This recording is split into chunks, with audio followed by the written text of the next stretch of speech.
Gentlemen from everywhere, good evening, good morning, good afternoon. I'm glad to welcome you to the first appointment after the summer break of our international video conference dedicated to tramways and other means of transportation. The presentation will be given by Luc Koenot from Brussels, and it will deal with tramways in Algeria.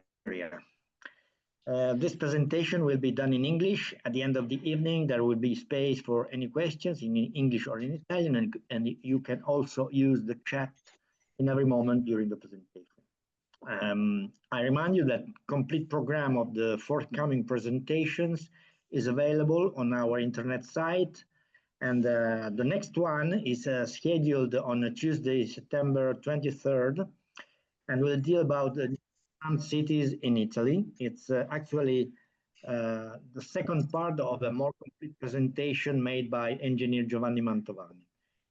Thank you. Before to Luc, I repeat everything in Italian. Signore e signori, buonasera, benvenuti a questa nuova presentazione, la prima dopo le vacanze estive del nostro ciclo internazionale di presentazioni. Questa sera abbiamo il piacere di avere Luc Koenot, che è un nostro amico da Bruxelles, dal Belgio, e ci parlerà dei tram dell'Algeria.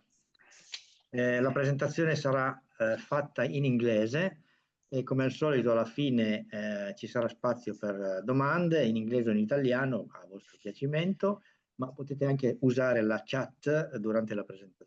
Il programma completo delle presentazioni è contenuto nel nostro sito internet e la prossima sarà martedì 23 settembre e avremo la seconda parte della presentazione sulle nuove città tranviarie italiane fatte dall'ingegner Giovanni Mantovani. Grazie e ora la parola va a Luc Koenot. Luc. I'm happy that it works. So everyone also from my side, a good morning, good afternoon, good evening, or maybe good night, depending where you are. We will this evening, as stated on the program, go to Algeria. And I think it's a nice story that I can share with you this at this moment in this call, because it's a pretty unique situation in this country regarding trams. For those not knowing very well geography, I start with a map to position Algeria. You know, neighbors are Morocco, where you have two nice tramway systems, Rabat and Casablanca. On the east side, Tunis is the closest tramway system. On the north, where you have the Spanish systems, and then further on, Palermo or Athens, you position that way the country. Now, the country, I come back to this screen, this map. You see the north part is flat. Well, it's not really flat at all, in fact. It's green on the map, which shows that there is agriculture, there is land and pretty good way of living here. How more you go to the south, how more you come in the desert, and that's what I will also experience in this travels with the trams. So the north part, as I say, is along the sea, very nice, densely populated. A lot of tram systems are along the coast. When you go south, you go first through these hilly environment with a lot of agricultural good places and good humidity, good soil. So very nice products can be farmed here. But soon you go, let we say 500 kilometers south of the seaside, then you come really in the desert for then a few thousand kilometers further. And you will see these three environments during this presentation. Algeria, and I have not the intent to go to the history. By the way, I am not able to give any details of this picture, just to show you that there were trams in the past in Algeria, trolley buses as well, extensive system in Alger, that all disappeared. And so the start of my presentation is in fact early in the, I would say the 21st century, maybe end already of the 20th century, when the French started building their trams in France, and where the French government agency UBI France, called at the moment, was trying to export the French know-how toward the world. And we know that there are very successful stories. A few of them, and most on the left side of the screen or on the top side, are really success stories. But we know also, and that's the right three examples, South America too, and then Russia also on the bottom, are not so successful. But UBI France, which today is called Business France, is a very active agency of the French government. I experienced them myself in my professional career as very active and very pushy. So for Algeria, I think they succeed to do a very nice initiative.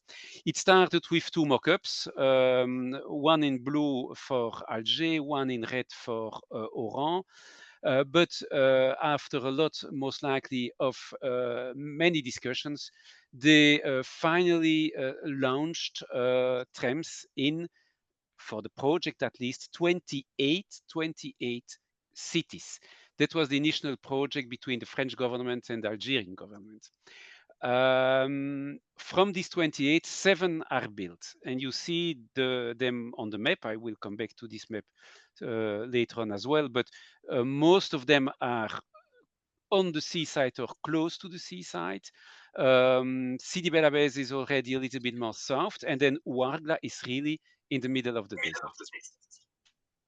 Now, the other 10, another 10 is in yellow here, are cities which are listed priority for having a tram, but due to the oil crisis of mid of the 10th of this century, well, all these extensions of the current systems and these new systems were put on hold, and as now they are still on hold. And during my last visit last year, no indication at all that anything moves into, even not into, let we say, designs or plans or, initial discussions. So this is frozen completely. So today, the yellow cities we will not speak about, and we will go through the 7 cities which are in white on this screen, on this map. Now, to build, and this is the uniqueness of the Algerian configuration, the uniqueness is that, in fact, Alstom and the French government was discussing with the Algerian government through Entreprise Métro d'Alger, who in fact is a governmental body owning the Métro d'Alger bus and a few other transport systems in the capital. But they get involved in the entire construction of the trams in Algeria. And so they set up in fact, two companies, sorry. One is the Société d'exploitation des Tramways, c'est Tram, which is in charge of operating the trams. And at the other hand, they created CITAL, which at the beginning was the acronym for Citadis d'Algérie, Citadis Algérie, and both companies, CETRAM and CITAL, were joint ventures between French organization for 49% and Algerian companies. ETUSA is the, so I go to CETRAM on the top of the slide. ETUSA is the bus company from Alger. EMA is Entreprise Métro d'Alger. So you will always see Entreprise Métro d'Alger involved. In fact, they own the budget, they own the contracts, they are in fact the executor of the decisions of the Algerian government. And with CETRAM at one hand and CITAL at the other hand, both joint ventures, the one with RATP-DEF and the other with Alstom, they built, in fact, the 6 first companies. it was from the beginning clear that the French involvement would reduce over time, but it went faster than expected. And as from 2023, Tram is fully Algerian, part of Transtef Group, Algerian company, which is called Transport Terrestre de Voyageurs, which is a subsidiary of EMA. And CITAL defined a very nice other acronym, Compagnie Industrielle des Transports Algériens, which fits nicely with the same letters. And it's now in a full management autonomy of Algerians. So you see that over time, from a joint venture between French and Algerian companies, it's now fully in hands of the Algerians.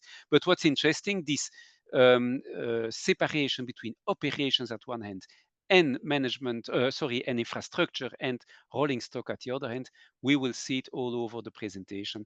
And what makes this, as I said, unique, I don't know any other country in the world where for trams at least, you have such very organized structure for the entire country. This set the scenes for the next all the next slides. So Alstom came, of course, with the Citadis in two versions.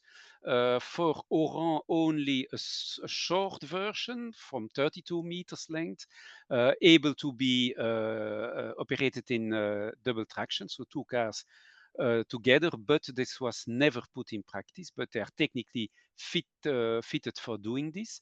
And then the 6 other cities are using the Citadis 402 in a 43.7 meter length, the classical Citadis, which we know from France. All other characteristics are same for the 302 and the 402. You see appearing on the slide Annaba. I will come back to it later on. Well, later on is now.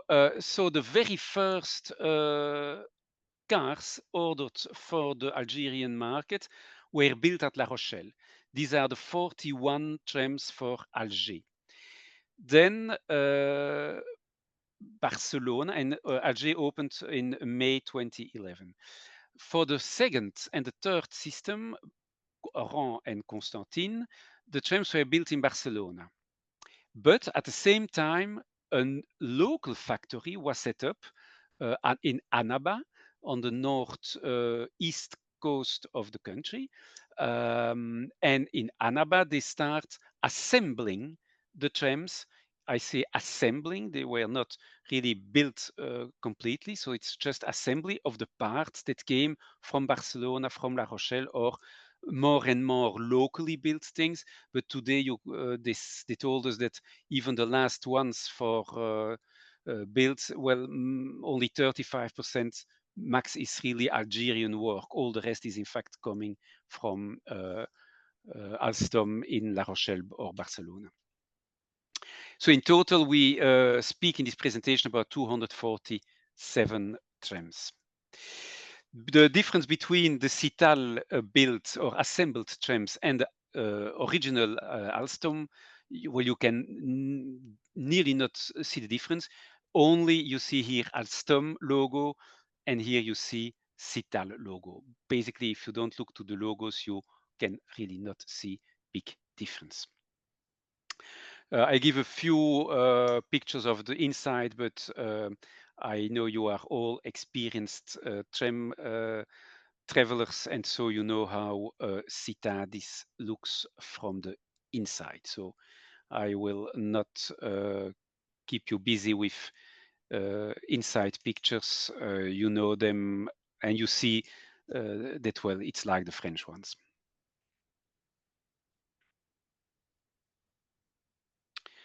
So it's different cities, different colors, but aside from the colors, the rest is completely the same. So a little word and pictures on Cital, that famous assembly factory in the north of the country. It's positioned in Annaba, and it's not by accident, just on the north of Ferrovial. So Ferrovial is factory building wagons and carriages for the Algerian railways. And so, well, Ferrovial is one of the shareholders of Cital.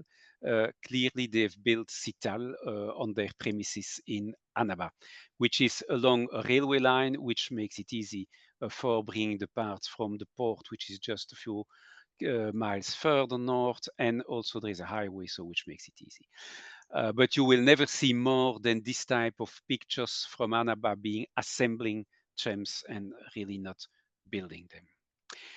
These are pictures I took during our visit. It was in last year, and at that time Annaba was in fact doing nothing. You will understand why later in the presentation. But at the moment of our visit, even the yard, the storage yard was empty. You see the Ferrovial is the building in the back of this shed, and now we go. Yeah, this is the picture. Sorry, yes, to the hall. You see here the hall where today there are still 7 or 8 CAF trams. Sorry, as CAF Cital trams waiting delivery. That story I will come back to it at the appropriate moment in the discussion. Just the pictures here to show you how the building of Cital looks like. So it's designed for assembly, it's not designed for construction work. What they will do in the future in Annaba is doing the big maintenance, the 600,000 kilometers maintenance of the bogies. Then the bogies will be sent to this plant in order to be renovated, and they are now analyzing what they will do for the 900,000 kilometer midlife revision, and that was at the moment of our discussions with them last year, something far away, because it's in 4 or 5 years from now that the first tram will reach the 900,000 kilometers. All the trams you see here and that are on storage in Annaba are for Oran.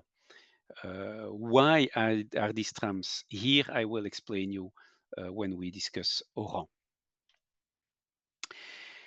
Another aspect of the interaction between Cital at one hand and between Cetram at the other hand, so between operations and maintenance, is the way they look to how many cars are needed, how many cars are given to the operations, what are the responsibilities. And in each and every city, there is, of course, a kind of contract between Cetram and Cital that explains how many cars Cital has to give to the operations, has to put available, for operations every day, which is more, of course, than the cars needed. The funny thing in this is that in the case of Oran, and this is again a case of Oran, you see two fleet numbers of the car. So it brings even that as there are only 30 cars for Oran operations, Cital is given higher numbers, in this case the 135, that is renumbered 119 for the operations. So it brings funny situations which makes that any listings we can make on the trams of Algerian are very, how can I say, difficult because we don't know what's behind the scenes Cital is doing to provide to the operations the right number of cars. And Cital is, it's not, it's just an observation. For me, it's a quite dark box. They just give the number of cars operations need.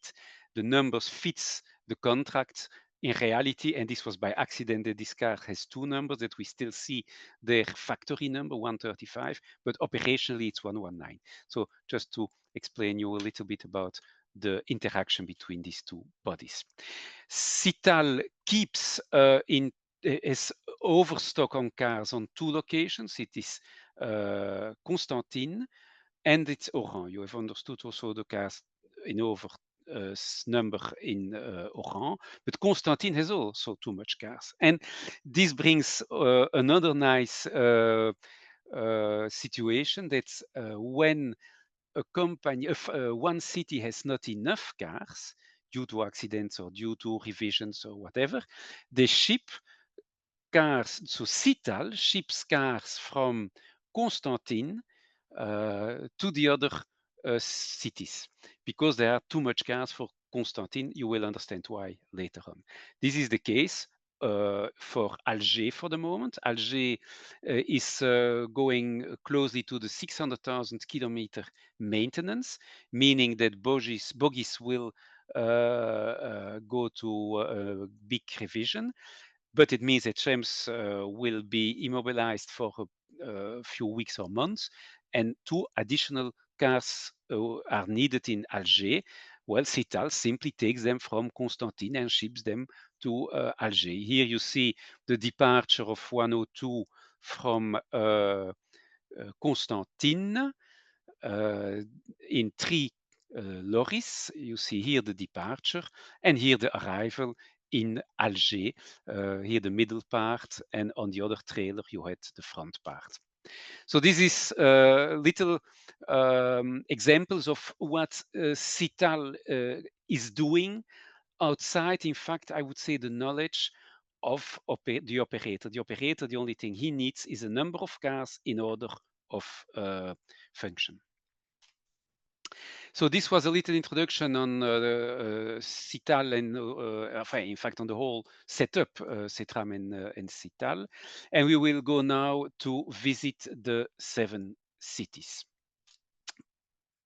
Before we go to the visit itself, just a few other elements which are common, and I will not speak them later on.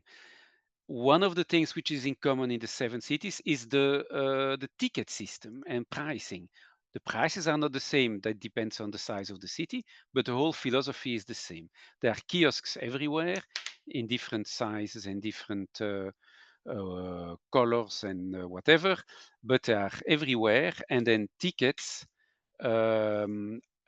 follow a tariff grid, which is also common to all cities.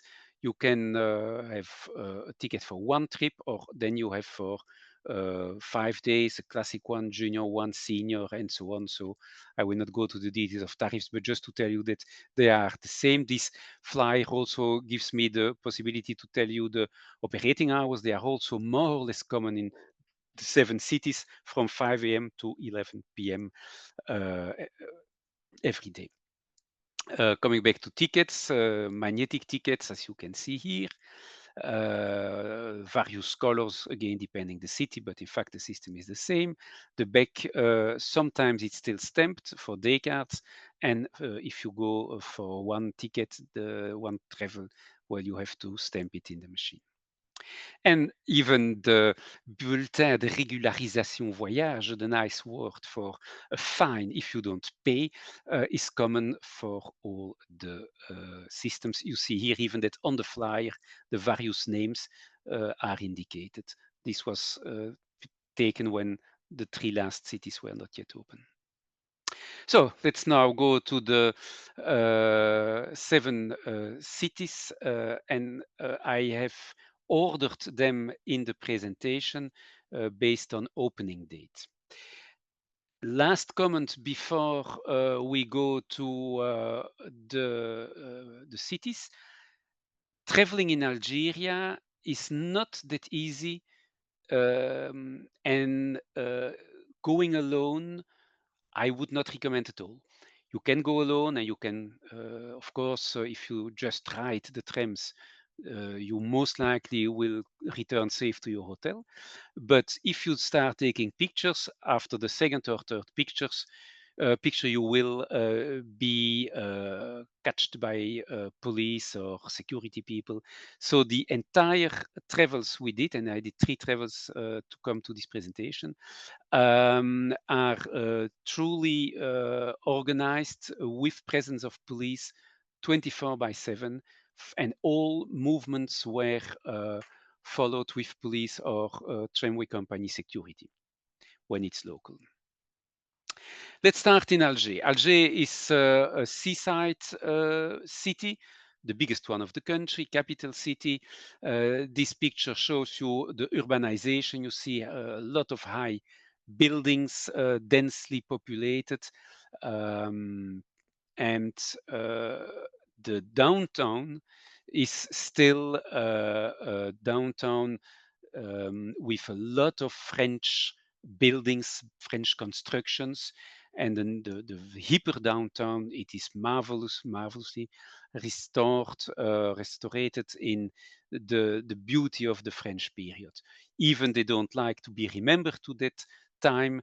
I can tell you that the buildings are well kept and some of them classified. This is l'ancien bâtiment des postes, the post office, but you see the nice buildings. Alger has one tramway line from Ruisseau today to Dergana from west to east. Depot is here. The very first section was this between the two ones. Then it was extended to Ruisseau in the second phase, third phase to Carrefour Café Chergui, and then to Dergana Centre in the fourth phase. You see, they took a little bit more than 4 years to complete the 23 kilometers, 37 stops. To operate the line, and that's what I explained to you earlier. You will see in all these examples, there are 43 trams delivered to Alger. In fact, they are owned by EMA, by Entreprise Métro d'Alger, maintained by Cital. Cital contractually needs to provide 38 trams every day to Tram. So this is a first spare. 5 trams are then spare for maintenance. But then between the numbers of vehicles requested from Cital and needed for rush hour, you see again that there is spare.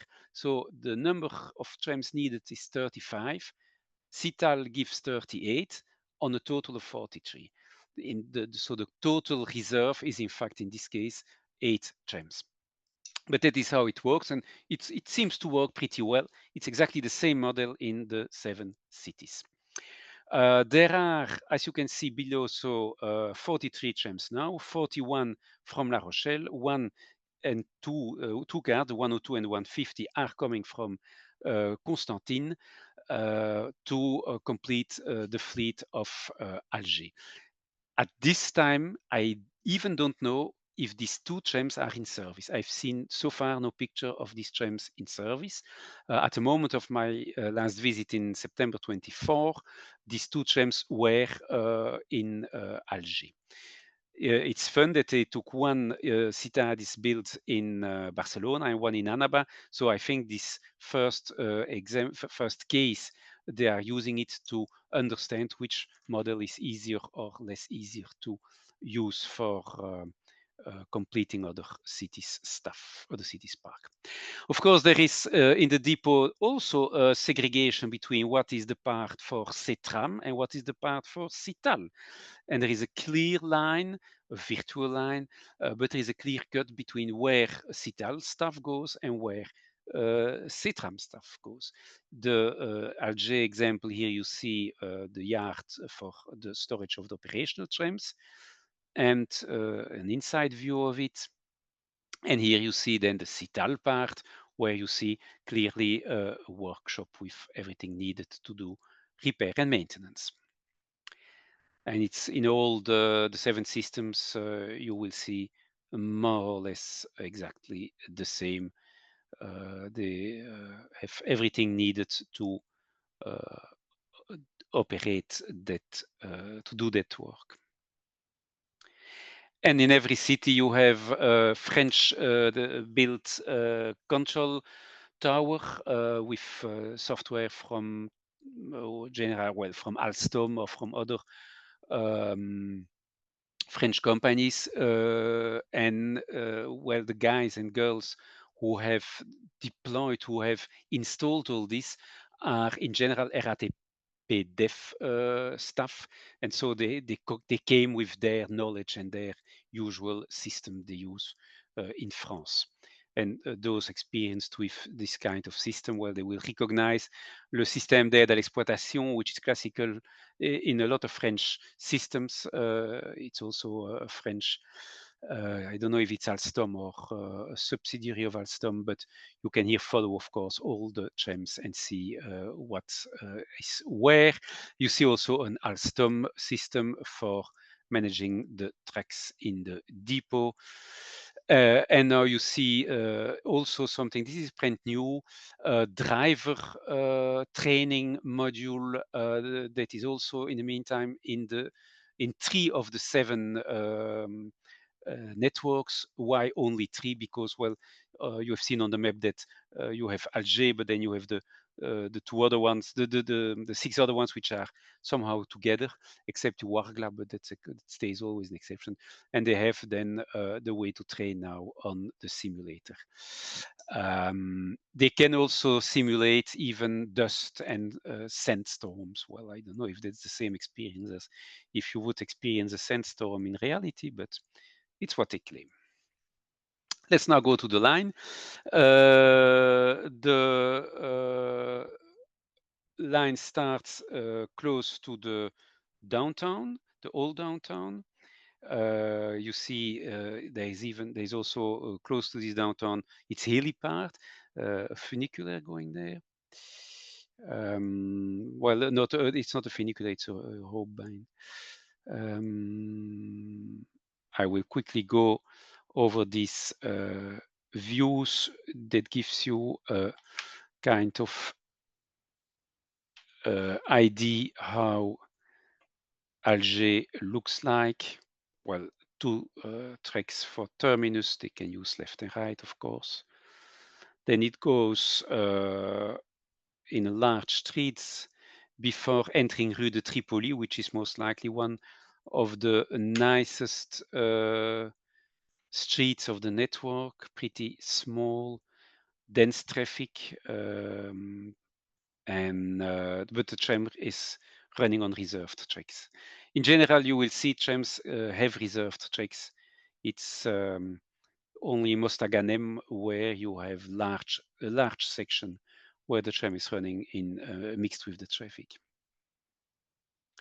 You recognize also the French buildings in the street. Here it comes along a mosque. Mosques are, of course, everywhere. So in every city, you will somehow see 1 or 2 times mosques appearing aside of the trams. The start of the street is more living, and as you go towards the east, outside the city, you come in a more industrial part of the city.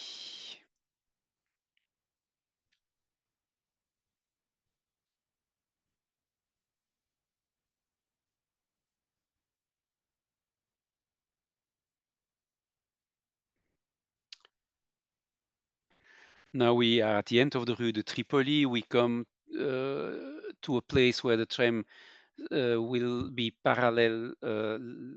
I cannot call it a highway, but a large avenue. And it makes a kind of S-curves to do that. The Rue de Tripoli is in the back and the large highway is in the front behind me. But observe the left part, you see here nothing. And a few years later, it was one of the biggest Muslim university, so kind of theological university of Algeria. So yes, construction work can go fast.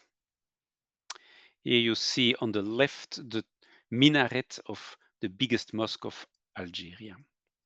The tram is going too far, so you cannot take a picture of both together. The ramp brings the trams down on the level of the road. Here you have a crossing with the main railway. This junction is used several times a day for carriage with fuel going to the harbor. In the back of me, or maybe better on the left side of me, is the harbor. Well, this is in fact a harbor railway connection. It goes then parallel the large highway over a few kilometers.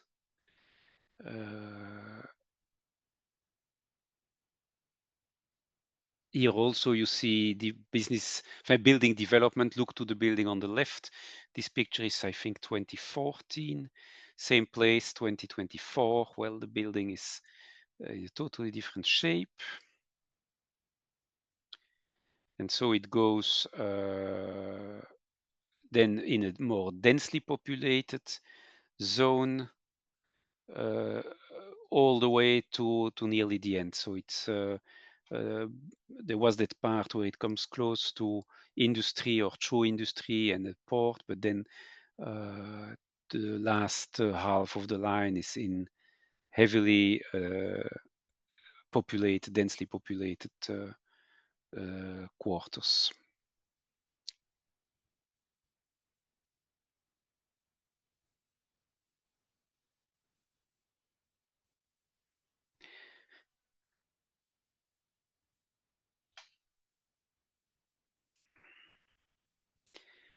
So you hear it, well, it moves from one street into another to go into a neighborhood. You see again a mosque on the right side.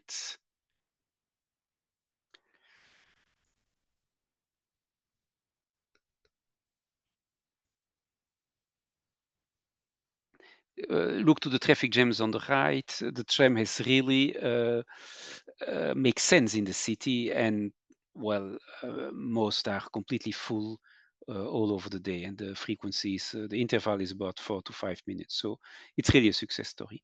There are a few nice bridges on the line. This is most likely the nicest one. Difficult for pictures due to the traffic, but well. And then you come also in another neighborhood with plenty of people. You see here the bridge on the top left, sorry, in the back. Oh yes, one word on these trams, but you have maybe noticed others. Up to 20, during my first two visits, there were nearly no trams covered with publicity. And also in Algeria, publicity is coming. And when publicity is there, you will see the same publicity in all the cities. Look also to how they renovate buildings. This is a view of 2014, same place a few years later. I don't say it looks better, but there are other colors.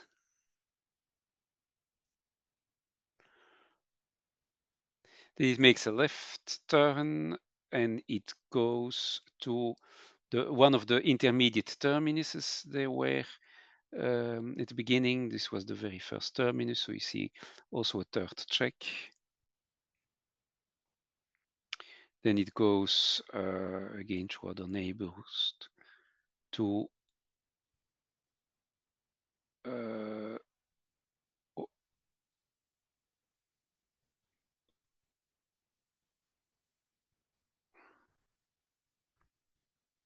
typical stop. The stops are, well, from a design point of view, city specific. And as usual, in all the cities, they are the same in all the stops. But every city has its own design. Here we come to the depot. This was also the first terminus on the east side. This crossover brings you to the track, to the depot here. And now we go to the last open section to Dergana. Again, highly densely populated. Few pictures are taken from the driver's cabin because we were not authorized to take pictures there. It's apparently a difficult neighborhood.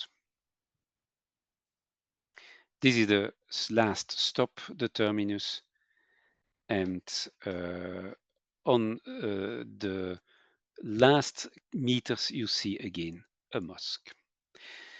I would not go out of Algiers without a few pictures of metro, because I know that some of you also like metro. I'm not an expert, I can tell you nothing about, but just show you a few pictures that at least you see how it looks like.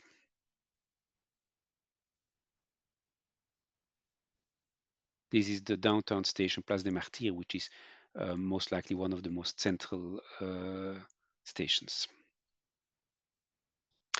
And it brings us to the next city, which is Oran, the second opened in city, 2013. Now, what do you see here on the map? That's a line going from Gare Routier on the east side over the city center to a suburb called Senya.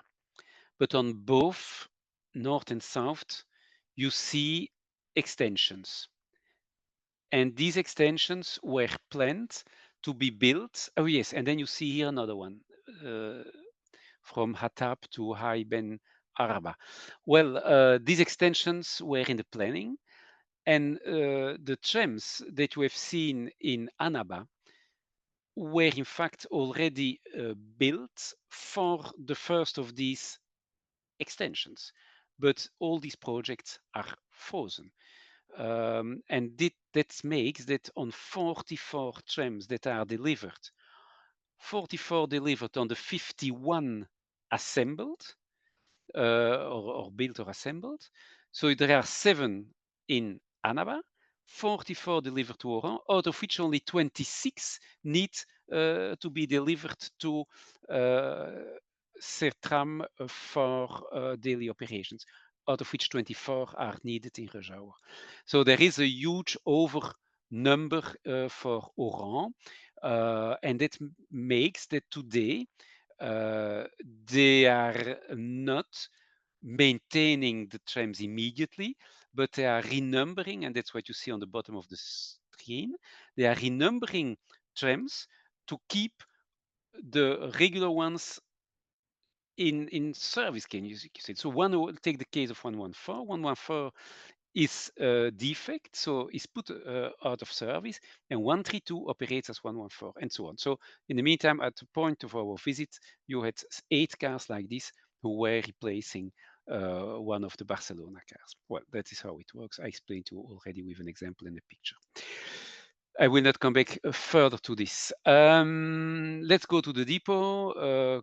Depots are always different. That is something that I find funny, although despite the fact that there is a lot of centralization in the way it's designed even and built and later on organized, depots are always different. So here you see the storage part of the depot, and here again maintenance part. Look to the right. I will come back to it, I think, immediately in a few slides. In Oran, there is one tram, the 129, that made a little deviation of the route. This was in the very early stage. It was not in operating mode. It was a night run by technical people from Cital, and they succeed to derail completely in the narrow streets of the downtown. The car was never put in service and is still in the depot in parts, as you can see. And today it's I think 133 who is doing the job of 129. But they keep the 2 numbers, as I told you. The dispatching is again the control room as everywhere else, except a little bit differently shaped. And let's now go to the line. Well, the line, we start in the east this time, to the close to the depot. You see that it's in fact the extension. You could even potentially find out how it goes, but it's not built. But there is here the crossover where trams turn. The junction here in front is the access to the depot. And then we go, first of all, along the depot and along a large road over a bridge, crossing a large traffic roundabout that brings to a large avenue where then tram stays at grade till the end. No, there's another bridge further up. First of all, in a more widely spread buildings. We've also university and research center. You see on the left, very quiet place. And well, here you see then one of the extensions or the start of the extensions, and the junctions are already built for it. This is a picture from 2014. Look to the back of, well, maybe even not the far back, but behind the crossing. You see now huge towers coming there. So yes, construction goes fast, as I told you earlier, in this city. For the junction, for the extension, there was also a third track to be used as terminus. Well, of course, it's not needed because there is no extension for the moment, but at least the tracks are there. Then the line goes, first of all, on in this the right side of the large street, and in two crossovers change from the first to the middle, and then a little bit later you will see it goes to the left side of the street. A very important landmark in Oran is the big mosque. You see the construction of the mosque in 2014. And here you see the mosque in full operation, fully finished and in operation in 2024. And you see again publicity on the windows. There is one little, I could not call it a tunnel, but one place where the tram goes below a roundabout. You see here how it works. And here the tram enters, in fact, it goes from the large avenues and it enters in a very nice, narrow city street, marvelous street. And I can tell you this is for tramway lovers really the best part of the network. And pictures are not necessarily in the right sequence, but doesn't matter. It gives you an idea on how the tram finds its place in the middle of this narrow French-built downtown, which on top is also hilly.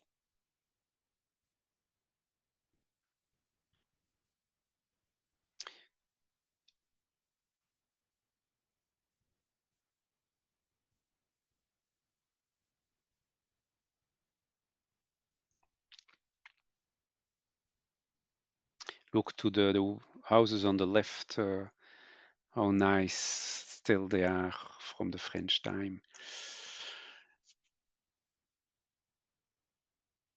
You have the main square is below the hill.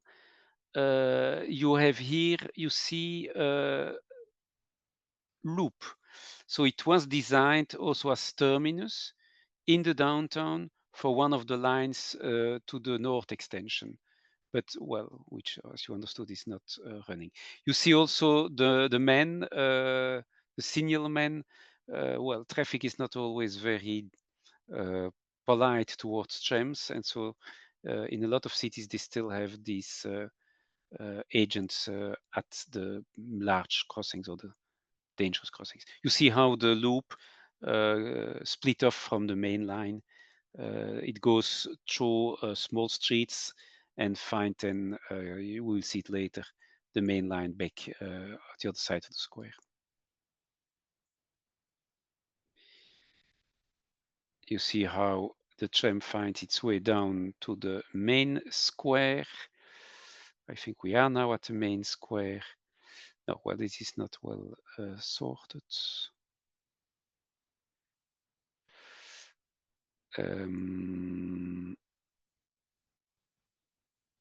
This is the railway station is here on the left.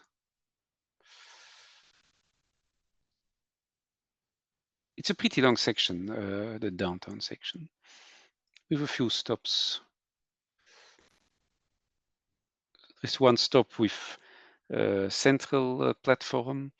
The others are classical arranged.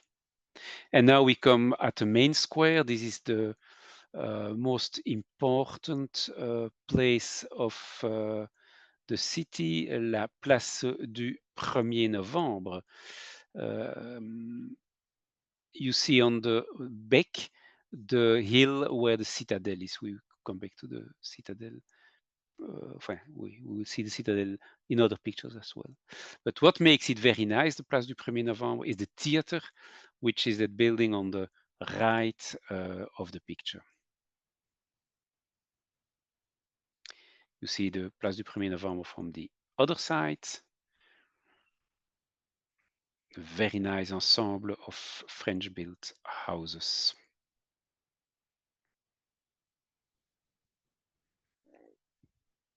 And then it goes a little bit up to the south now. So now we are on that. Here you see the loop finding back the main line. And the main square is here in the bottom, the trees there. You see here the loop coming back again. And now we move up south or down south.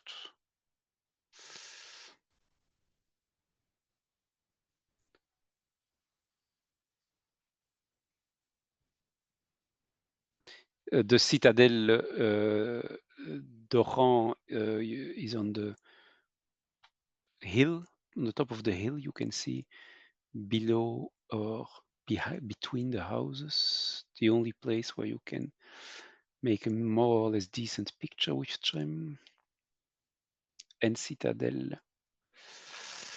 You see that there is a lot of people on the streets, very busy neighborhoods. This is the second bridge in Oran, which the trams built for the trams to pass important roundabouts. The other one was at the beginning of the line, and here we come close to the end, close to Senya.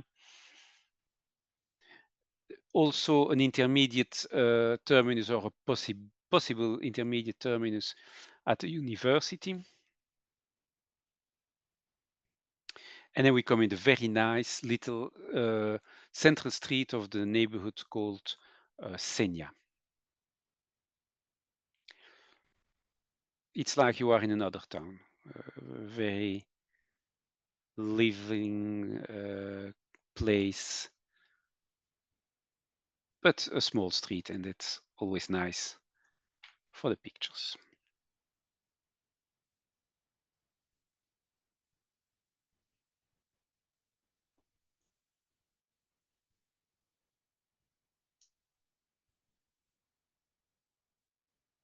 The mosque, of course, also on the central square of that little town. Look to how traffic developed over time. This is a picture of 2014. And here you see 2024. So it's pretty busy now. Now we come to the terminus. You see the stop, but the plan was to extend from here to the Ahmed Ben Belia airport. Unfortunately, it doesn't exist. And at that terminus of Senya, there is also a little storage facility. You see designed for extension. Today, they store a few trams on the other side of the network. I come back to this point just to explain you the tricky thing of the collaboration of a collaboration setup like the one in Algeria, where you have Tram doing operations and Cital doing maintenance repairs in also accident repairs with a Chinese wall between two. Well, it brings you to a complete absence of customer service, final customer service in the eyes of Citral. And the example, remember that you have here a central track where you can store a tram. The incident I show you here, you see here the tracks going wider. The central track is just on the right of the picture. Well, you see an incident that can happen everywhere. They come with an Unimog. The problem was with a wheel, broken axle or broken wheel, I don't remember. Well, they lift it, that's clear, with a lot of people because they are not used to do it. But anyway, the contract says I have 4 hours to do it, so they are not in a hurry. And the trams were interrupted on both sides, so there was a whole section of the network without trams. I can understand this, but the worst thing was that in the middle of rush hour, they at 5 kilometers per hour, so at walking speed, that defect tram was brought back to the depot completely at the other side of the network. Look to the number of trams behind, instead of keeping the tram nicely till the night at the third track that was available at the place of the interruption. This is typically what happens when you do a separation between maintenance and operations, because these guys of maintenance, they don't care about the customer. It was an example which you see now in other cities happening as well, but it's a pity. So we stand 60 minutes waiting without taking pictures because we were waiting for the next tram as well, like all other passengers. Now, that was Oran. Let's go now to the next city, Constantine. Constantine is a hilly city, very hilly, historical place in the middle of it's not at seaside, it's in the middle of that hilly part of the country between the seaside and the desert. French were very quickly there, and so you see castles and monasteries and even Roman buildings all over the city, all over the place. Very touristical place, by the way. And the tramway line is going through, more or less, through this hilly environment, and you will discover in a few pictures how that happens. So the line is going north to south from the Ben Abdelek Ramdan, that's the downtown, through the depot to a suburb at a university. It was opened in 3 stretches, first to the depot, then to Khalid or Khat Brahim, and then at the end to the university. Also, Constantine has a planned extension, as you can see, for which the trams are already built. And that's why Constantine with Oran are the 2 cities with a surplus of trams. Today there are 51 trams delivered. The contract says that Cital gives 37 for operations every day. Operations just need 28, so they are pretty large in terms of fleet. 27 trams are built in Barcelona and 24 assembled at Annaba. And as I told you earlier, in Alger, the 102 and the 150 are in Alger. The 150 that never did one service in Constantine. 102 was, of course, yes, one of the first trams in Alger. 112 derailed. Well, this was the derailment, but is in the meantime back in service. he went over the end of the line at the terminus in the city center. Now, for, quickly, the depot, you see another construction, other type of environment, a large storage shed where all this overnumbered fleet is stored. And then the maintenance part with, as usual, the classical infrastructure. Nothing special. The dispatching I will stop speaking about, but just showing same tools as everywhere else. Let's start now on the line. We are here at the city center terminus. And the fun thing is that you have a little seating place in stone, but it's a little tram, which is nice to see, well, but just for the fun. Here you have the terminus 3 tracks in the city center. It's a prison behind. And from there, it goes, oops, sorry. Yeah, it goes over, crossover, of course, to small streets in the hilly downtown.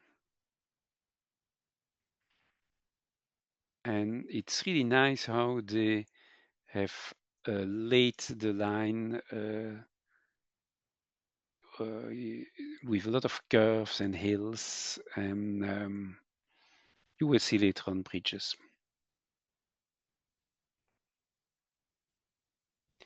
A lot of housing here. Same publicity as we've seen elsewhere. Here we come closer to the valley. You see the opposite side of the valley, you have housing all over the place. Well, there's still place for building more, but I'm sure that in 10 years from now, it will be built. There is a huge mosque in Constantine also that really defines the scenery. You will see the mosque in various ways in the next pictures. Here you see the downhill part. We are nearly at the, I would not say not really the bottom of the valley, because the tram is not going to the bottom of the valley. You will understand soon. We're still going down.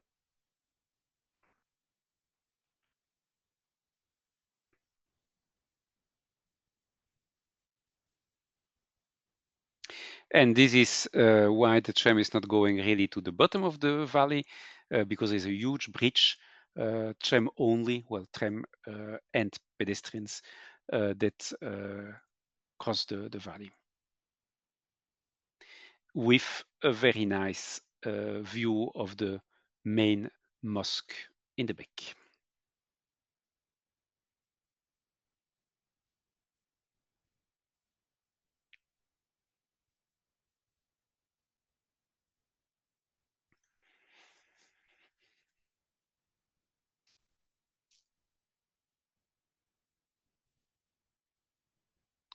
Now we come to university environment.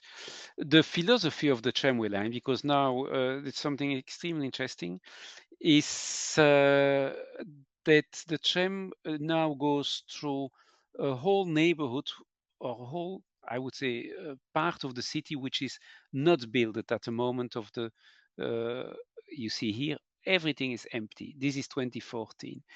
And now they are building here a lot of housing and also administration, offices, schools, everything what is today in the downtown. They build it now, they relocate it on this land where the tram is going, with the strategy that in the downtown will be more, again, a living place and not office place in the future.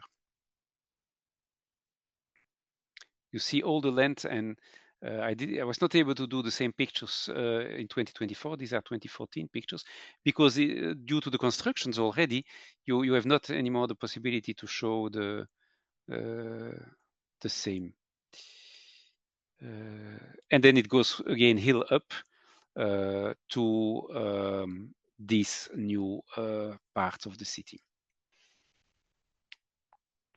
So you understand how the tram runs. It runs downhill, across the valley, and then goes uphill there to these neighborhoods where you see the mosque again.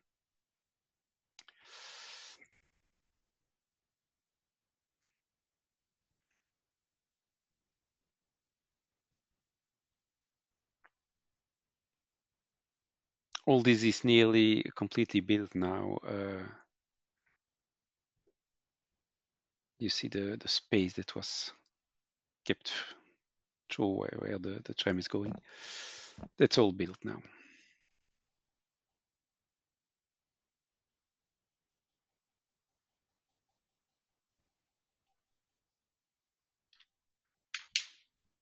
For in between terminus for the future. And now we are already at the depot. You see on the right a typical vending kiosk. I mentioned it earlier. Now the depot was the terminus till 2019. You see here that terminus and the end of the line. You see already the line being built in the back.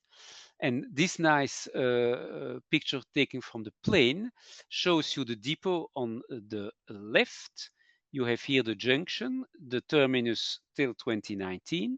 Here the extension of the line to the university opened in 2019, 2021.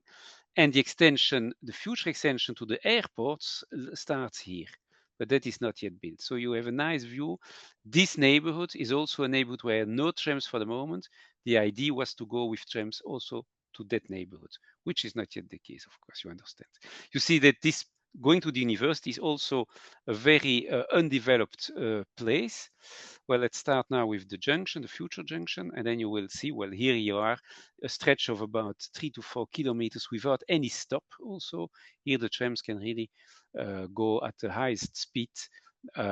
Pedestrians can walk along the line, but, well, of course, 3 kilometers, no one is doing it, but it's a very nice place, and to see the trams in full action going. I didn't do the 3 kilometers myself also, so the pictures are only close to the stop. Stop where you have also, again, additional track for future terminus, but, well, as no extensions, then these tracks are not used. This is already one part of the university, and then it goes even further. You see here how the line develops up to the end of the urbanized part of the region. You are going really to the end of the of living. Still the university, and then it goes to a little center where you have living, tunnel for passing a roundabout, and this shows you, well, 2 tunnels even, and this is the other side, and then we are nearly at the end of the line. A little bit hilly, but you see, if you look back, go to the picture, that here you are at the end of urbanization, so it's tram is really going to the far end. Here we are at the last stop with a nice mosque, another type of mosque, but fits nicely on the picture. And this is the last straight track to the terminus with 2 crossovers as usual, and the 2 possibilities taken in the pictures. And here you have the terminus itself with 3 tracks. Clearly, the idea was also to do a little extension here of a few stops, but that's all is frozen. Well, that was Constantine, and after Constantine, we go to another place. And I selected this picture as introduction because here we are really in that part of the country which is still good for agriculture, which is not fully crowded with towns and villages and so on, low population numbers. But what is nice here is the construction. You see it on the bottom of the picture of the high-speed line between the east and the center part, the west and the center part of Algeria. So that goes to Oran. And the line is not yet in service. They are building it since years, but well, also that is frozen. So we are in Sidi Bel Abbes. Sidi Bel Abbes is a very nice line, operated in an 8 shape or open 8 shape. So trams start from Les Cascades, go to the center crossing, then run to La Nouvelle Gare Ferroviaire, which is not in service because there is no Gare Ferroviaire, there is no train. It passes the depot, goes to the Gare Routière, the buses, come back to the main crossing, and then goes south to la Gare Routière Sud. Extension is foreseen to La Cité du Vintou, but of course it is frozen as well. And in rush hours, they do a few straight services from Les Cascades to Gare Routière Sud, but that's the exception. Normal service is always making the 8, which is a 14.5 kilometer length, opened in 2017. 30 trams are delivered. That includes, of course, also this extension, which is not opened. That was a small one. 22 are given by Cital every day to Tram. 20 are used in rush hours. Well, 30, all 30 assembled in Annaba. The depot is most likely the nicest building, at least the office part, from all the 7. They are apparently very proud of it, but if you see the architecture and the building and the colors, nice design, well, apparently there is a little bit money in that region. Looking from above, from the upper levels, you can see nicely the end of urbanization. You see the railway line here, you see it clearly. It's constructed, but there's no train running for the moment on that line. Depot also completely closed, so you all comfort and no, how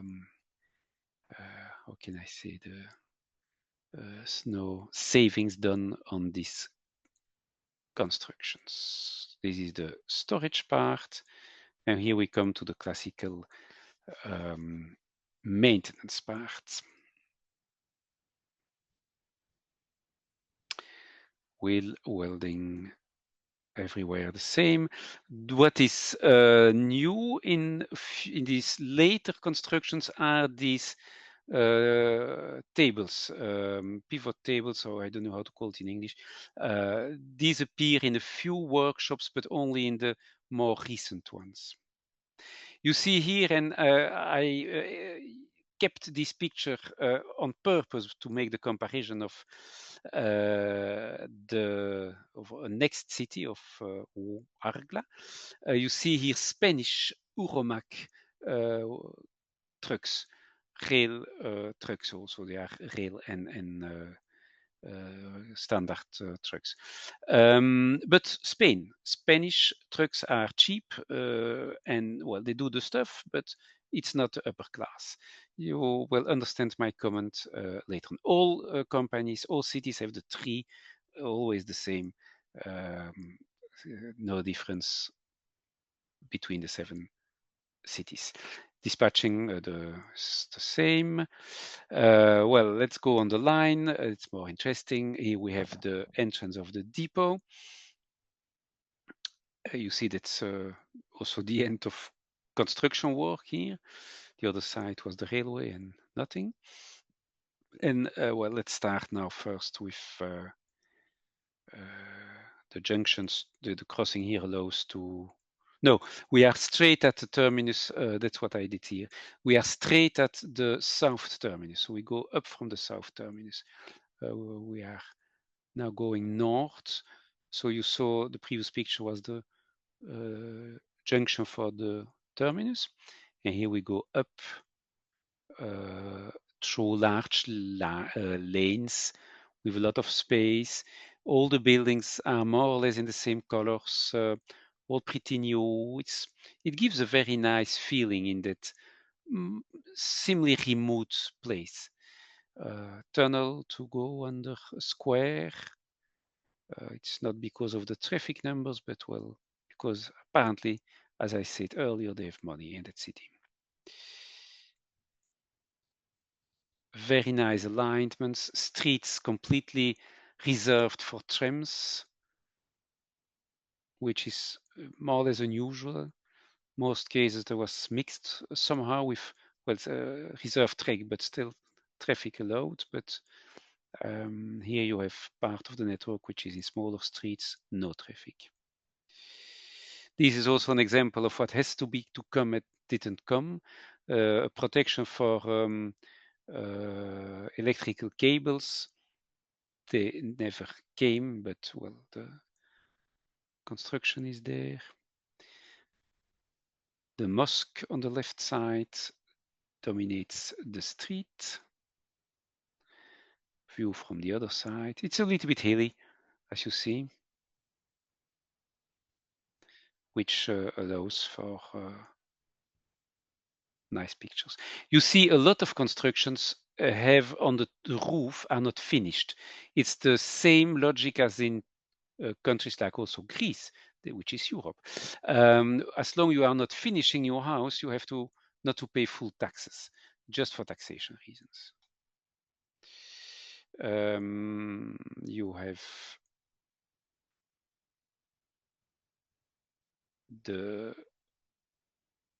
I think the far west side of the network here. A nice view of the stops, another design. This is the Sidi Bel Abbès design.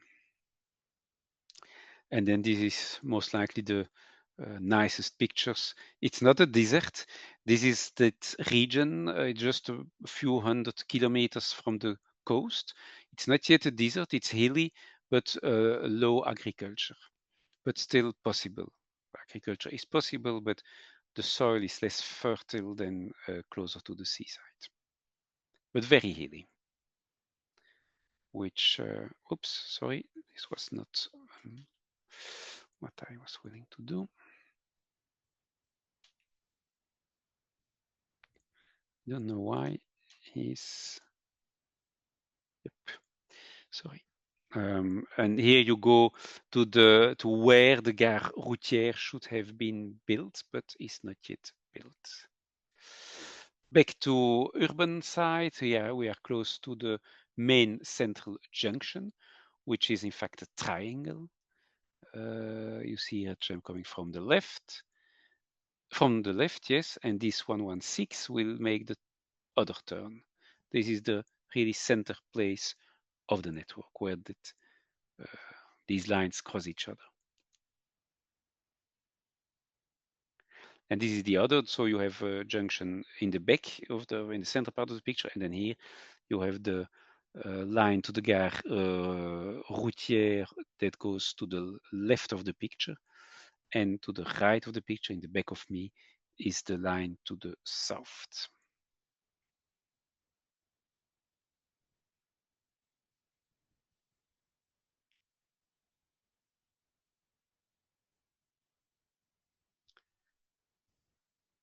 Close to that junction. Here at the stop, close at the junction. You see that again, most of the buildings are in that kind of yellow stone or yellow color, like the trams. It gives a kind of desert feeling. But we are not yet at the nicest place of the network. The nicest place still to come. Here, this shows again that there is some money to give also work to artists. At least is what they think with the left monument. We are approaching now.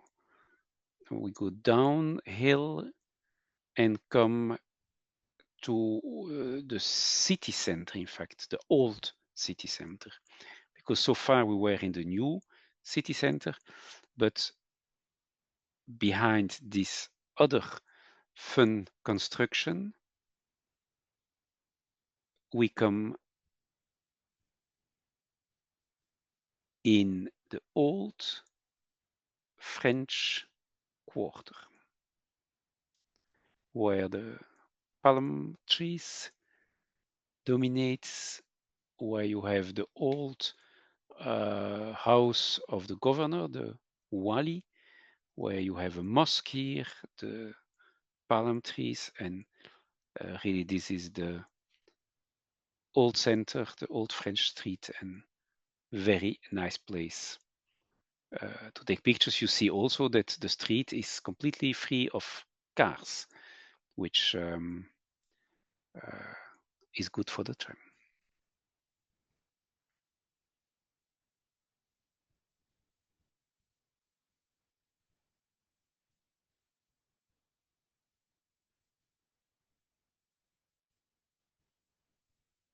It's one of the most beautiful houses of town, of course, on the left side.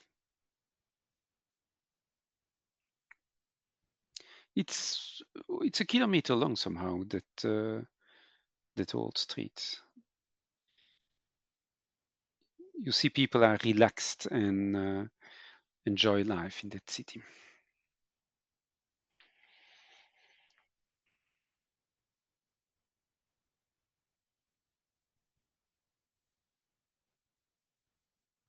And now we arrive a kilometer or two further at the end stop, Gare Routière Sud, which is on the right side of the picture. This is the end stop. You see the crossovers on the bottom of the picture.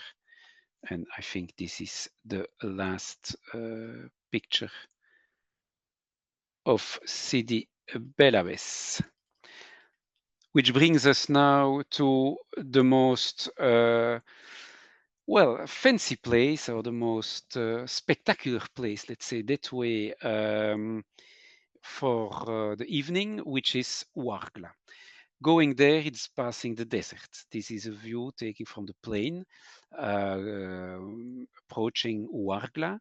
You see the wind blowing the sand. You see these piles of sand. You see nothing. That's the desert.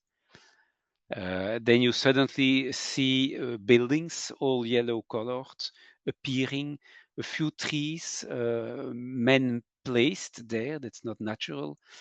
Sometimes water also. There is, of course, oasis is always some, that's because of water. You see that when you are on the streets, well, that's what you see. Housing, and in the back, everywhere, the desert. That's Ouargla. Ouargla has a tramway line going from Citroën, where you have the old downtown is at Xaar. The tramway line currently starts at Citroën, goes through the modern downtown, through le pôle universitaire, so university, the bus station, the depot, and then go to another modern neighborhood, so housing. This is housing. So housing, university. Here you have also hospital. You have here modern downtown, military zone. All this is military. And here you have the old downtown. These extensions are not yet built. Well, same story as explained previously. In total today, 9.6 kilometers, so not so long. For that, they have 23 trams, 17 requested for service, 14 needed in rush hours. Now, what is the special aspect of these trams is the heat and the scent and the dust. Due to the heat, the trams have, that's the depot, by the way. You see here the depot in the middle of nowhere, basically. And if you are, I'll come back to the characteristics of the trams later on. So if you are on the roof of the depot, well, that's what you see. You see here that modern neighborhood, but otherwise you see desert everywhere, sand, send, and send. That's the tram going to the western terminus. You look to the other side of the line, also empty space and send. So that's how that looks like. You see a depot with, well, again, two parts. You have the yard to store the trams with an extension possibility of 24 more trams. And you have here the maintenance, two separate buildings. Cital is on the bottom here. Tram is on the top. But there's one exception in this city. It's a large maintenance hall because in high summertime, the trams have to be not warmed up, but cooled down. And to be cooled down, they go when it's really 50 degrees or more. A tram is never running more than half a day. And after half a day, it enters in the maintenance hall, which is fully air conditioned, to cool down and can then run again the day after. And so when it's really 50 degrees plus, they use the air-conditioned maintenance hall to cool down the trams. That's why the maintenance hall is also so huge. You see that the storage room is with open. It's not air-conditioned. It's is open, but designed on a way that the scent cannot easily come into the yard. They have also, and that's the only, that's the storage part, that's the only network with such cleaning equipment for the trams. Due to the scent, they have a special adapted cleaning zone, which can then better take out the scent from the trams. Otherwise, the trams have special components that can work by degrees of 70 or 80 degrees. Due to the solar radiation, they have also to be protected for that. They have stronger air cores. The windows have a film to reduce the heat in the tram. There is a better isolation of everything which is traction, brakes, and so on. And of course, things like the pantograph, the roof, articulation, everything is designed on a way that it can cope with temperatures going up to 70 degrees. The tracks are in the same grade as high-speed trains in Europe. So the tracks are extremely strong and can, with low dilatation with this plus 70 in the summer, and be careful, minus 30 or minus 40 in the winter in the night. So the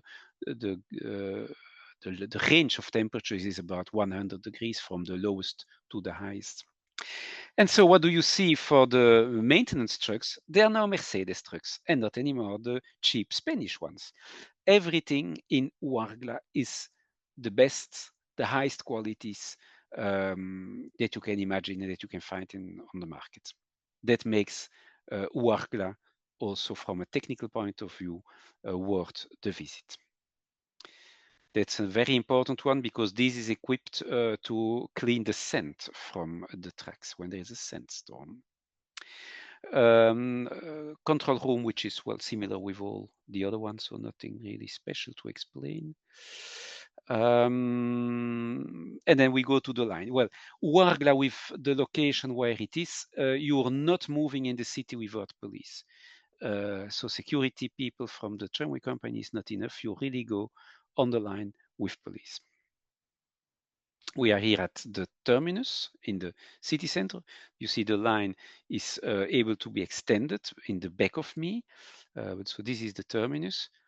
And on the terminus is in the back where the trams are. And here the main line goes, of course, to the left of the picture. Straight is that extension to the south, which is, as you understand, not under construction, but the junction is there. On the left side is a military museum. Here you see it from another way.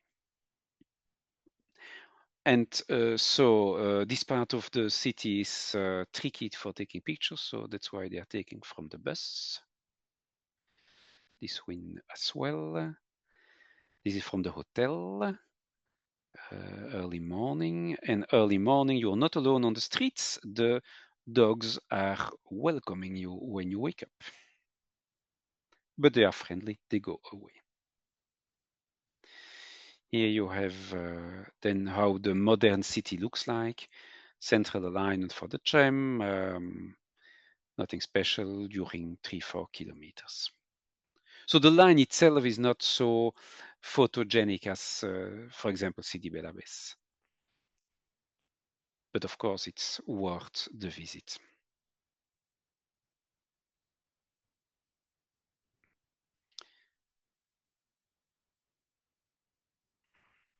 Here you come nearly at the end of that modern town with university.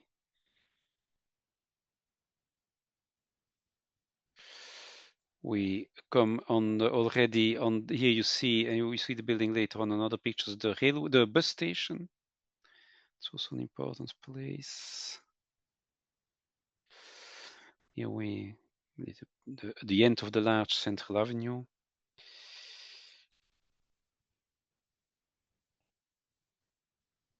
A lot of space still to construct more, but well, apparently no needs. A lot of trams suffer from, well, you see here damage at the front, and I try to understand why. The explanations were unclear. But a lot of trams, if you look to the pictures, have definitely on that side of the tram, on both ends, have the same damage. You see here the two cars. The bus station on the right again. Here you have it in the back of the tram. And then the line goes to the main street, to the depot. That's not the main street, it's in fact the side street to the depot. This is, by the way, the stop of the depot. And then when you go further, you see again nothing other than sand in the back.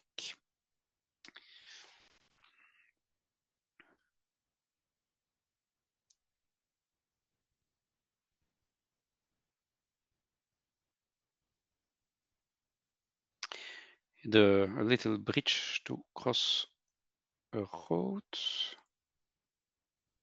Here you have what construction work.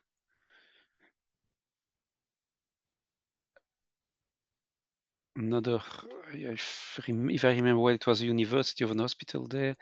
And then you see the start of a huge living area, modern living area in the back, which we will discover with the pictures.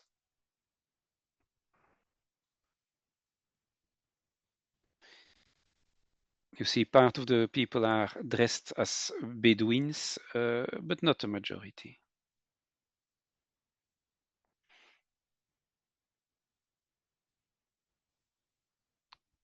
That's the 4 last streets before reaching the end. You see some other official buildings left. A shopping center that behind the tram. A mosque also. Everything is there to make life, to give fun to the life. Here we are, I think, at the 4 last stop with the shopping center is there.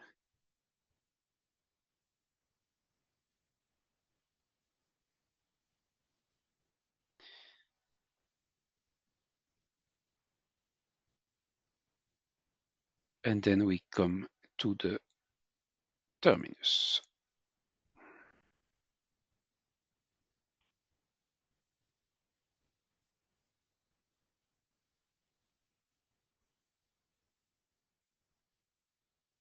Which is here. So I was not willing to skip this picture, and excuse me for the quality. It's not my picture, but this is given by me to me by the director of the company, and he could take it with the camels and his trams. But sorry for the quality, but I think it's nice to see that unique picture. So that was Ouargla. Let's go back to the more populated part of the country and historically populated part of the country. We are now going to the north again, mid-east somehow to Sétif. And Sétif is close to Romanville city. As you can see, the remains here. So one of the historical places. But Sétif is a few tens of kilometers from here. The line goes from east to west, depot on the east, two terminuses on the west, with on both of them options for storing trams, so that they don't have to do the whole line all the time in the morning.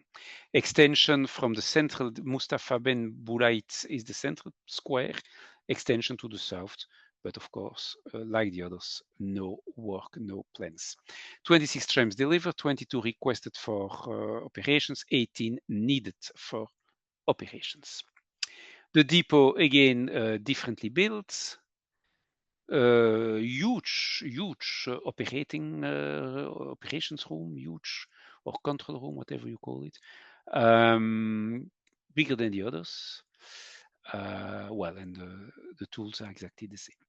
Then we are here at the terminus close to the depot, and the trams can enter the tracks of the terminus with crossovers before the last stop, before the terminus.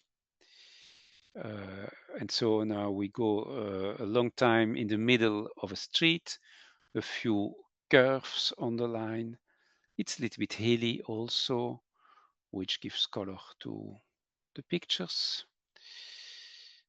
Well, we didn't see this one. You see that we flirt with the end of the urbanization also. There were the trams. You will see it better later on. So we climb the hill and go down immediately after. And another hill. We go again down. A curve. And then we come nearly to the central avenue, but before that we have passed this neighborhood with a mosque in the back.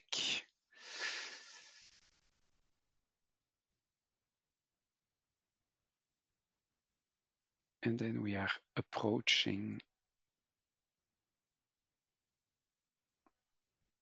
downtown. Downtown starts more or less here. You see the buildings changing, being a little bit older. On the right, you have the governmental house, the house of the Wali. And now we enter in the old French street. This is really downtown. The tram is going to a very nice old street. Not always historical, but you have some pretty nice houses. Not so long. You see the trees in the back. Well, that's already the end of the street. So it's not a long part, but there are some decent places to picture. Here you find the shops, the banks, the cafes, some hotels.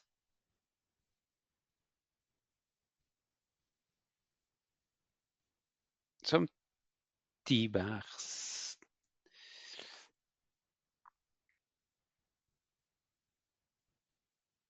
And here we come to the most popular square in the city. It's on the back.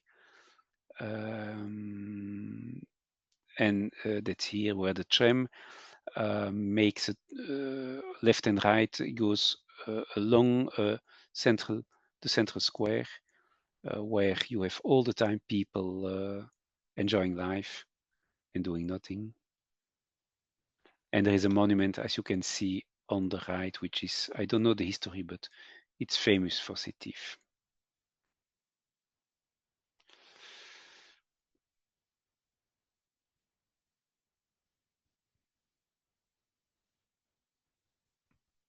Then we go further south and downhill again. Stop with central platform. You have a few of them. You see again the security guys when the tram is coming to ensure safety at the crossing. Look to the minarets in the back, the big mosque. Here you have the mosque closer by, and you see also the two separate tracks. That is one, I think it's more or less unique. I don't remember a lot of places except the loop in Oran, where the two directions goes in separate streets. This is more or less, I think, the only place in the country where you have this. Another picture with the central mosque.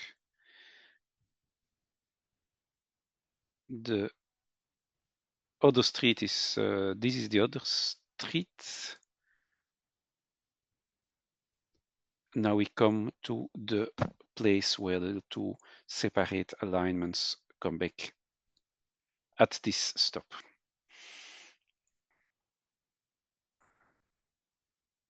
So you see here one came from the left and the other goes on the right of that house.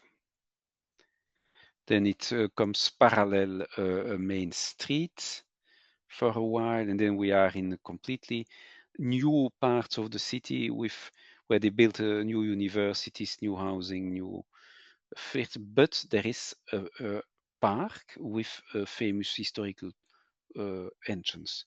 Well, that's just an important stop on the line. Here we are already at close to end in the university part,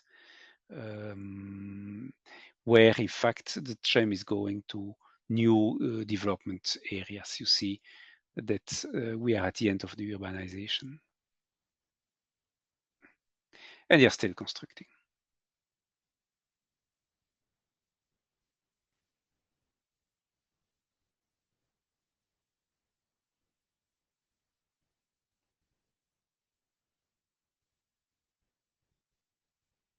University is in the back. And this is the terminus. Again, the crossovers before the end platform. The students going to their classes. And you have at the back, behind the platforms, then storage space for trams. And the other, this is the junction of the two. Remember, there are two end stations on the west part, and we go now to the other one, where again it's a shorter one. You come pretty fast at the end with again the junctions before the last platform. I will not go out of Sétif without showing you some other unique pictures. They are not from me, but Sétif, you can have a lot of snow, as you can see. And it is nice to see Algerian trams in the snow, isn't it?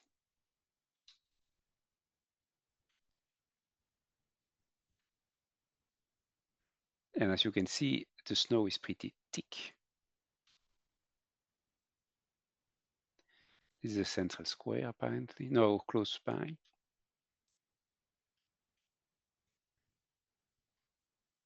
Sorry for the, well, yeah, as you understand, these are pictures from the surveillance cameras. So the resolution is not like the other ones. Sorry for that, but it's what it is.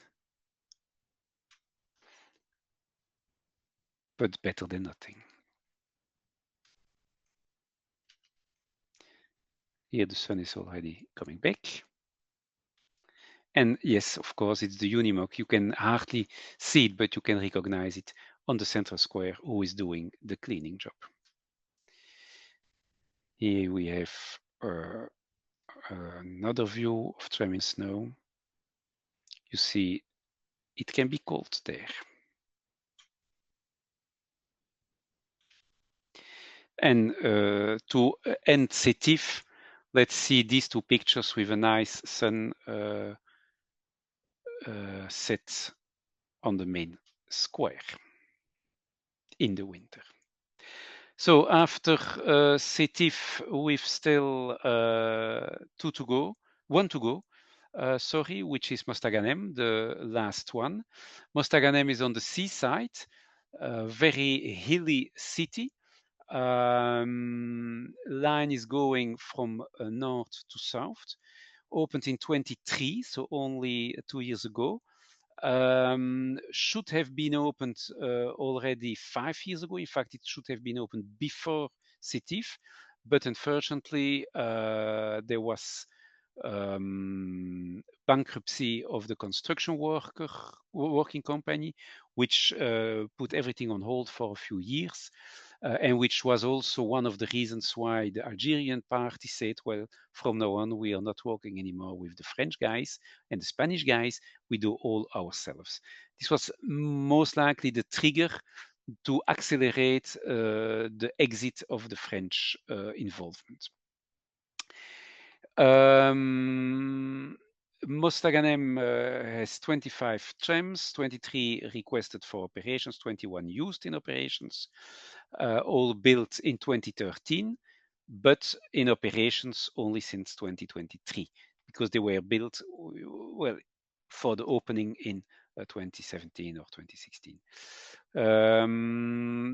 That allows me to show you a picture from the construction. It's the only city where I've seen construction works. This was the main depot, street construction. Well, I will not show you the whole line on the construction, don't worry. More important is to see the trams like they are now. This is inside the shed. This is the maintenance hall. Again, you can recognize more or less the same infrastructure and the same tools as everywhere else. There's one difference in this line, and I take the opportunity to use, I think, this slide. We are in the control room, and look to what's happening here.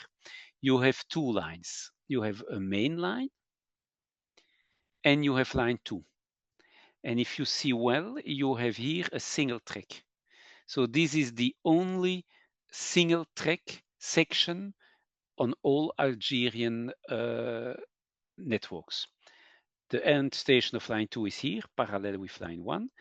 And this short part of single track is along is in the street before it goes then to 2 tracks to the end station. So this is the uniqueness of Mostaganem. You have the same here, but I will not go in details. That's the depot.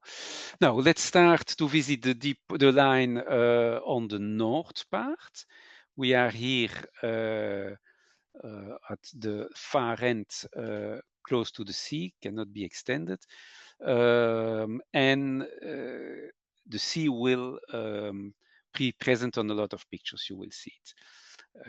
The line is basically following the sea. You see that it's a hilly seaside, as you can see on the right of the picture. The crossovers are before the last stop. On the left is a university. It's like in France, you see on each new line the universities, the hospitals, the central square, and the railway station. Well, it's like all French alignments. Here another, except that here you have some hotels like the seaside hotels, but well, it looks like a touristical place, but it isn't really. Here again, the crossover. You see here the tram nicely with the Mediterranean Sea on the left side.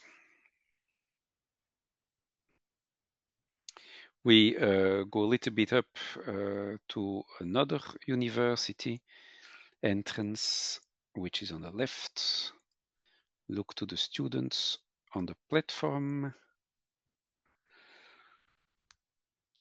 We go further along the sea, always reserve tracks, so central alignment on one side of the main street. So it's, no, I don't say it's boring, but here at this place, we are at the end of this alignment, which is about 3-4 kilometers long. And we come into the small part of the town, where you see a totally other alignment, smaller streets, but still reserve track, of course, here. This is still line 1. The other side of this alignment, you see that there is only the platform and the tram, so here you have no traffic in the street. After that historical part, we are close to the old castle. First, the tram climbs the hill. You see here the sea again popping up nicely in the back of the picture. Various ways to combine tram and sea. And then you have the old castle, which is, well, the historical spot of Mostaganem.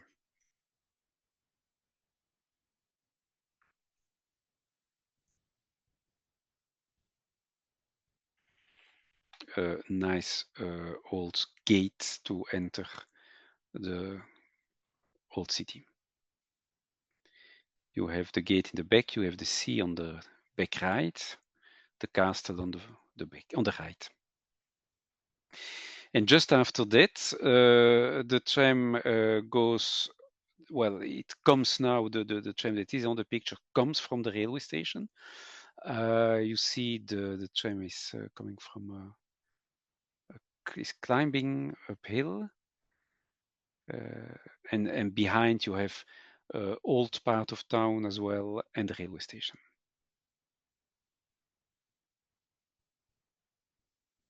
Railway station is on the left. A lot of people. And of course you can take pictures with train and tram.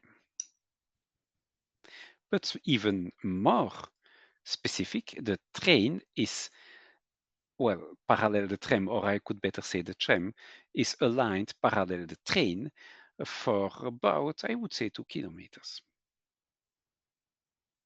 And you see that the railway has received a new alignment. This was the old railway alignment, and the train now has also a new alignment. Unfortunately, tram and train on one picture on this part, I was not able to take a picture like that. There's always a reason to go back. You see that there's a lot of construction work going on, new living opportunities there.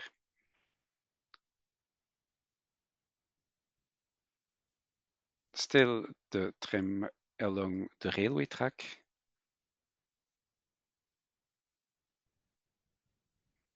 You see the sea on the left, but well, it's a little bit dusty, so difficult to see it really. Then it goes, the train needs to go to the left, and to cross the railway, the tram goes in a tunnel, as you can see here. So the train tracks are going up in the back there. This is the other side of the tunnel with a mosque. We are approaching now the last neighborhood.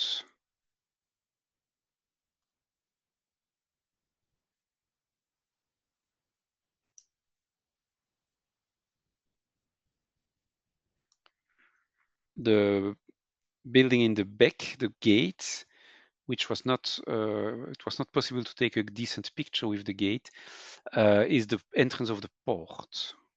You see the gate here on the left, but it was difficult to take a decent picture. And it was also not authorized. But this was the alternative to show the sea You see the sea in the back.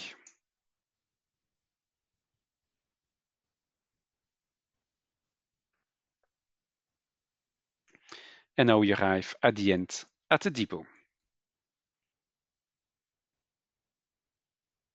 So the last thing which we didn't see so far is line 2. Line 2 starts in the southeast at the little depot. Behind the wall is a little depot that can store a few trams. And the junctions are before the terminus stop. It's only 4 stops long, so it's very short, straight. The first part is parallel that main street, which you can see here. And after the first stop, it goes in the middle of a small narrow street where the tram runs together with the general traffic, which is also a unique part, a unique component of the Mostaganem tramway. It's not only the single track part, but also that here the tram is running inside the traffic. It's merged with the traffic. So this is line 2. And it's in fact also the only city where you have really 2 lines. You see here the single track, which I explained to you earlier. So you have 2 tracks in the back, and just this section is single track. And here you have the junction between line 2 and line 1, which is of course only used for trams going to and from the depot. Here you see that from the other way. Yeah, here you see a line 1 passing in the back. Here you have another view of line 2 arriving at the station. The terminus at the station with line 1 arriving, or you can also with a line 1 at the stop, 2 different views, but of course same place. Then let's have a quick look to the train, because this is the train, and again I can give you no details on whatever for this train, but I will just show you a few pictures for the pleasure of the picture. Here you see the train parallel the tramway, and you see it here in the way back. The locomotive is always at the front of the train. Short train.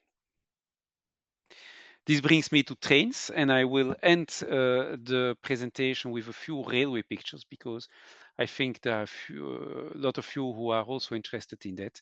This is the old, and we are back in Alger. We are back in, not in Alger, we are here in Oran. And you see how nice the station is. The French architecture is still present. La salle des guichets, la salle d'attente, never changed since the French. The building is nicer than the trains, only a few trains, and again the same type of locomotives and carriages as we saw in Mostaganem. You have also modern trains. That's the one we took to Alger. And in Alger, you have, of course, way more trains. Very last detail is the museum. There is also a little museum in Alger, a tram museum in an old bus depot. The only tram vehicle is this old tram. I give no details by hand of at hand. If you want more details, send me a note, I will give you. But this is the only vehicle preserved from the old tram lines. Well, the rest in the museum is kitschery. It's pretty kitschy, but it's nice that they try to do something. So this was the end, and I would not like to end without thanking definitely EMA, CETRAM, and CITAL, but also the friends, Thomas, Ian, and Peter, who have made it possible to go to Algeria, because as you understood, it's not so easy as you think looking to the presentation. This was my story, so I don't know if that pops up questions, if there's still time for questions, by the way, or feel free.